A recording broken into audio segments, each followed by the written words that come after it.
তো আজকে বাজারে গেছিল বড়মশাই। আমাদের এখানে বাজার তেমন লাগছে না, তো নিয়ে এসছে শাক, নিয়ে এসছে পাটের শাক, এটা জবের ছাতু। যেহেতু আমরা সকালবেলা ছাতু খাচ্ছি, এখন ছেলে মেয়ে সবাই আমরা ছাতু খাচ্ছি। ভাত বা রুটি পছন্দ করছে না, তো ছাতু খাচ্ছি। ছাতু, কাঁচা লঙ্কা, তারপরে এই যে কাঁচা আম।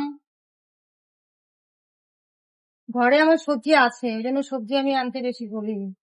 কাঁচা আম নিয়ে এসছে চাটনি খাওয়ার জন্য আর টক ডাল খাওয়ার জন্য। কিন্তু ওয়েদার তো আমার বৃষ্টি বৃষ্টি, মেঘলা মেঘলা। তো 29 তারিখে ভোট হওয়ার পর থেকে, ভোটের রেজাল্টের আগের দিন থেকে আমাদের এখানে ঠিক মতো মাছ উঠছে না, মানে পুকুরে মাছ ধরছে না ঠিক মতো। তো চলো তোমাকে দেখাই বড়মশাই কি মাছ নিয়ে এসছে, তোমাদেরকে সঙ্গে শেয়ার করি। এটা হচ্ছে ফারাক্কার পাঙাশ। এই দেখো, এটা ফারাক্কার পাঙাশ। ফারাক্কার পাঙাশ কি করে বুঝবো ভালো করে? এই যে স্কিনটা না, এত স্লেট কালার হয়, এই যে স্লেট কালার। আর পেটটা হবে, পেটে দেখতে হবে সাদা।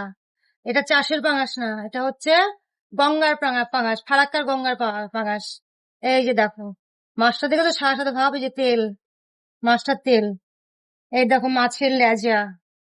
তবে মাছগুলো আমার কাটতে হবে, পিস করতে হবে, কেন এত বড় পিস করলে না টেস্ট কম লাগবে। আর এই মাছ একটু ছোট ছোট পিস করলে খেতে ভালো লাগে, বুঝছো? আমাদের এখানে পুকুরে মাছ ধরছে না।